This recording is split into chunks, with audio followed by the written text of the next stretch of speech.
Hi everyone, तो आज हम लोग डिस्कस करेंगे इरोडोप का प्रॉब्लम नंबर 3.34। तो इस क्वेश्चन में देखो क्या बोला गया है। Find the potential phi at the edge of a thin disc of radius capital R and uniformly distributed charge with surface charge density sigma. तो ये डिस्क है मेरे पास में जिसकी रेडियस इज कैपिटल आर और सरफेस चार्ज डेंसिटी सिग्मा, और इसके किसी भी पेरिफेरी के किसी भी पॉइंट पे मुझे पोटेंशियल कैलकुलेट करना है। ठीक है, at the edge of the thin disc बोला ना, तो कहीं पे भी जो एज में दिख रहा है ना, इसके एज में कहीं पे भी ये जो पॉइंट दिख रहा है, इसके पॉइंट पे पोटेंशियल एज में कहीं पे भी कितना होगा वो बेसिकली हमें कैलकुलेट करना है, जो कि इसका दिया हुआ है sigma, surface charge density sigma दी हुई है इसकी, और रेडियस कैपिटल आर। अब देखो इस तरह के नए क्वेश्चन के लिए कभी भी क्या अप्रोच होना चाहिए। तो सपोज मैं इसका सेंटर यहाँ पे कहीं पे मानता हूँ, इसका सेंटर, और ये बेसिकली सिमेट्री है, तो किसी भी पॉइंट पे मैं ले सकता हूँ। ठीक है, तो इस पॉइंट पे मैं लेता हूँ ये, क्योंकि सर्कल है, सिमेट्री है, हर एक इसके जो आउटर पेरिफेरी है एज के किसी भी पॉइंट पे मैं पोटेंशियल निकालूं तो पोटेंशियल सेम होगा। तो हम लोग ये पॉइंट सपोज सेलेक्ट करते हैं, ये डिस्क का सेंटर, सपोज इसको मैं सी पॉइंट बोल देता हूं। अब इस पॉइंट पे मुझे कैलकुलेट करना है, तो क्या मेरा अप्रोच होना चाहिए। देखो हम लोग क्या लिखेंगे, पोटेंशियल फाई डी फाई, चलो फाई ले लो, phi that is equal to, हम लोग लिखते हैं पॉइंट चार्ज की वजह से क्या लिखते हैं, के इंटू क्यू बाई आर, ये लिखते हैं हम लोग एक पॉइंट चार्ज की वजह से। अब हम लोग एक एलिमेंट अगर कंसिडर करना है, हमें पता है यहाँ पे एलिमेंट कंसिडर करना हो, तो हमें ऐसा एलिमेंट कंसिडर करना होगा जिससे ये जो एलिमेंटल जो चार्ज होगी उसकी डिस्टेंस, हर एलिमेंटल चार्ज के हर एक पॉइंट की जो डिस्टेंस होगी वो सेम होनी चाहिए, तभी हम लोग के क्यू बाई आर इस टर्म में लिख के उसको इंटीग्रेट कर पाएंगे। अब ऐसा कैसे सोच सकते हैं, तो इस पॉइंट के लिए ऐसा कौन सा एलिमेंट होगा, ऐसा किस तरह का एलिमेंट होगा जो कि इससे सेम डिस्टेंस पे हो। तो एक ऐसा ही एक ही उपाय है इसके लिए, that is a ring element.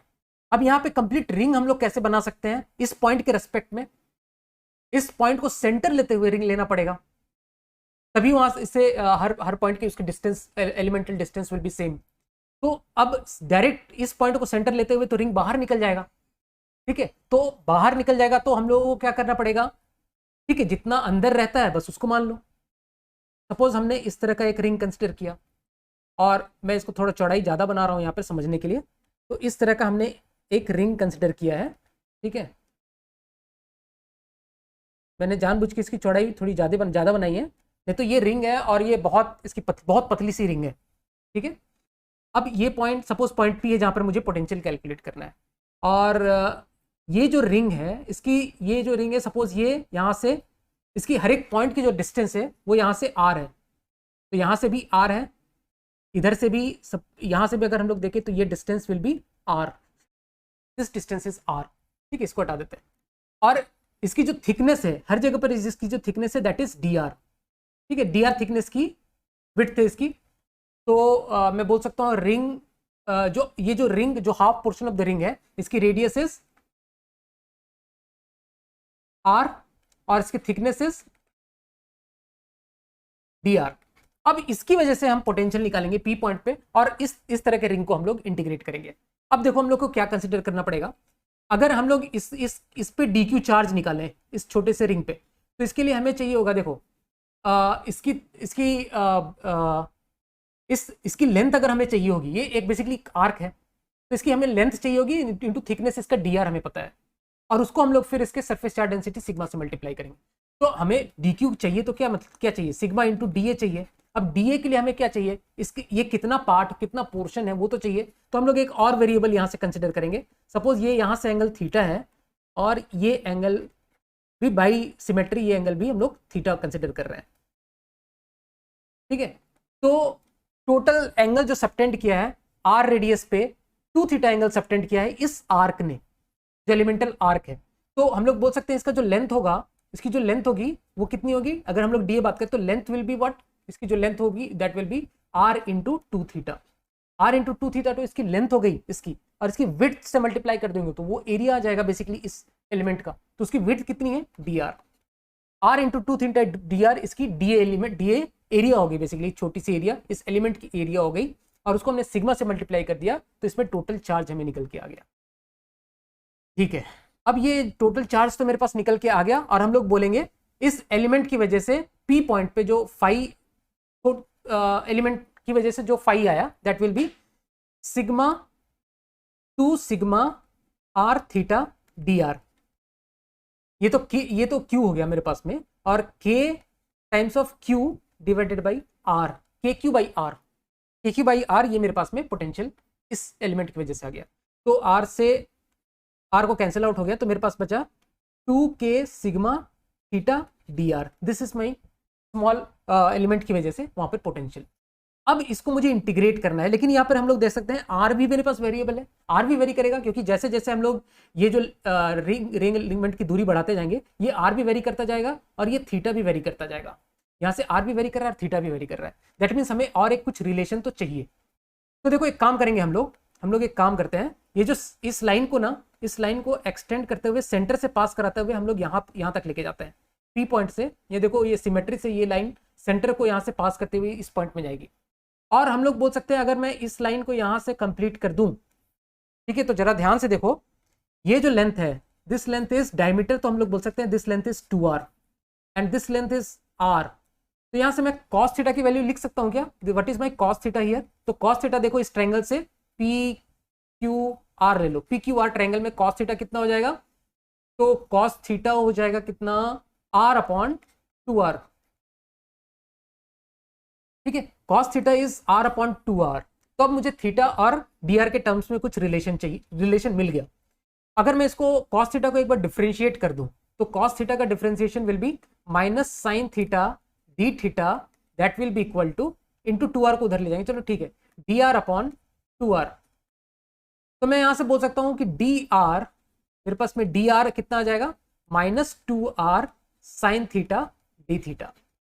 तो मैं अपने वेरिएबल को यहां से मैं रिड्यूस कर सकता हूं, और यहां से मैं dr को अगर यहां से पुट कर दूंगा तो मेरे पास सिर्फ एक ही वेरिएबल में आ जाएगा, दैट इज थीटा, थीटा के टर्म्स में मेरे पास में रिजल्ट आ जाएगा, तो मेरे लिए इजी हो जाएगा वो, ठीक है। तो मैं d5 को बोल देता हूं 2k सिग्मा, एक काम करते हैं, k को 1 अपॉन 4 पाई एप्सिलॉन नॉट लिख देते हैं, तो 2 upon 4 pi epsilon not into sigma into theta, पहले थीटा को यहाँ लिख देते हैं और dr की वैल्यू यहाँ से डालते हैं, that is minus times of 2r sine theta और डी थीटा।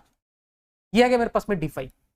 अब देखो इसमें से 2 से ये 4 कैंसिल आउट हो गया, और मेरे पास बचा sigma upon pi epsilon not, है ना, sigma upon pi epsilon naught integral of minus theta sine theta d theta, sigma upon pi epsilon not minus theta sine theta d theta. अब देखो ये थीटा की लिमिट कहां से कहां तक जा रही है, तो देखो इस चीज को देखो, जब बिल्कुल जब r एकदम बिल्कुल टेंडिंग टू 0 हो जाए, बिल्कुल एकदम यहां से टेंडिंग टू 0 पे है, तो देखो थीटा यहां से π/2 को टेंड करिए, मतलब π/2 से थीटा वेरी करते करते देखो जब यहां पे पहुंच जाए थीटा यहां पे, तो थीटा बिल्कुल ये पूरा स्ट्रेट लाइन हो जाएगा, और थीटा की जो वैल्यू होगी वो जब r equals to small r equals to capital 2r हो जाएगा, वह वो diameter small r capital 2r हो जाएगा, तो ये लाइन बिल्कुल स्ट्रेट हो जाएगी और थीटा की वैल्यू 0 हो जाएगी। तो ये वैल्यू कहां से कहां तक वेरी कर रही है, π/2 से लेके 0 तक, ठीक है। और इसको अगर हम लोग देखना चाहें तो ये जो मेरे पास में आ गया sigma upon pi epsilon not, ये माइनस साइन को अगर मैं इसके लिमिट से कंपनसेट करूं, तो लिमिट को इंटरचेंज कर देता हूं मैं 0 से लेके π/2, तो माइनस साइन एक कंपनसेट हो गया, theta sine theta d theta. अब देखो इसको हम लोग एनालिसिस करते हैं, sigma upon pi epsilon naught, तो फाई मेरे पास में आ गया sigma upon pi epsilon naught integral of 0 से π/2 theta sine theta d theta. अब यहां पे अगर तुमने by parts, integration by parts पढ़ा होगा, तो यहाँ इंटीग्रेशन बाई पार्ट्स हम लोग यहाँ पे अप्लाई करेंगे, इंटीग्रेशन बाई पार्ट्स। यहाँ तक तो सब कुछ क्लियर होना चाहिए ना, sigma upon pi epsilon not, अच्छा एक r यहाँ से छूट गया था, सॉरी, एक सिग्मा r, ये वाला जो r है यहाँ पे छूट गया था, sigma r upon pi epsilon naught, ठीक है, sigma r upon pi epsilon naught, तो एक r यहाँ पे आ जाएगा, sorry for that, sigma of r upon pi epsilon naught integral 0 to π/2 theta sine theta d theta. अब हमें ये कैलकुलेट करना है 0 to π/2 integration of 0 to π/2 theta sine theta की वैल्यू कितनी होगी डी थीटा, इसकी वैल्यू कितनी होगी। तो इसके लिए हम लोग ILATE by integration by parts use करते हैं, और जिसने पढ़ा होगा तो ठीक है, नहीं तो रिजल्ट डायरेक्टली देख लेना, अभी वो बाद के लिए छोड़ देना, यहाँ तक करके छोड़ देना। तो अगर इसको हमने फर्स्ट फंक्शन और सेकंड फंक्शन आइलेट प्रिंसिपल के थ्रू हम लोग कंसिडर करते हैं, तो इसको मैं फर्स्ट फंक्शन कंसिडर करूंगा, सेकंड फंक्शन इसको कंसिडर करूंगा। आइलेट ऐसा होता है, फर्स्ट फंक्शन जो रहता है उसकी प्रायोरिटी होती है, ठीक है। तो आई हो जाता है सबसे पहले इनवर्स हो जाता है लॉग, अलजेब्रिक, ट्रिगोनोमेट्रिक और एक्सपोनेंशियल। तो यहाँ पर देखो ट्रिगोनोमेट्रिक का बहुत बाद में प्रायोरिटी आता है, तो अगर उससे पहले मेरे पास में अलजेब्रिक, थीटा कैसा वेरिएबल है, अलजेब्रिक वेरिएबल है, तो ट्रिगोनोमेट्रिक के पहले, तो दैट मींस इसको हमें फर्स्ट फंक्शन प्रायोरिटी लिस्ट के हिसाब से फर्स्ट फंक्शन पहले अलजेब्रिक को हमको प्रेफरेंस देना पड़ेगा। तो फर्स्ट फंक्शन इसको मैं एज्यूम करूंगा, इसको सेकंड फंक्शन एज्यूम करके फिर इसको हम लोग किस तरह से इंटीग्रेट करते हैं वो देखो। तो हम लोग इसको ऐसे इंटीग्रेट करते हैं, first function as it is, जो रूल बता रहा हूं, first function as it is, integration of second function, what is integration of sine theta, that is cos theta, minus integration start, differentiation of first function that is 1, integration of second function that is minus cos theta। तो ये minus इसको plus कर देगा, and D theta from 0 to pi by 2, अब limit put कर दो, यहाँ भी 0 to पाई बाई 2। तो जैसे ही ये पुट करेंगे ना, देखो पाई बाई 2 पे भी cos थीटा 0, या पाई बाई 2 पे cos थीटा 0 हो जाएगा, और 0 पे थीटा 0 हो जाएगा, और ये टर्म कैंसिल आउट हो जाएगा, और मेरे पास बचेगा 0 से pi by 2 cos theta d theta, और इसकी वैल्यू हमने हजारों बार पढ़ रखी है, इसकी value is 1। Integral 0 to pi by 2 cos theta is 1, integral 0 to pi by 2 sin theta is also 1। तो और बार बार इसको करेंगे नहीं, दिस इज 1।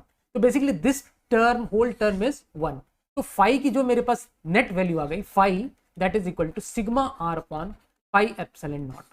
तो इस तरह से इस क्वेश्चन को हम लोग सॉल्व कर सकते हैं। इसके पेरिफेरी के किसी भी पॉइंट पे potential will be sigma into capital R upon pi epsilon not जाएगा।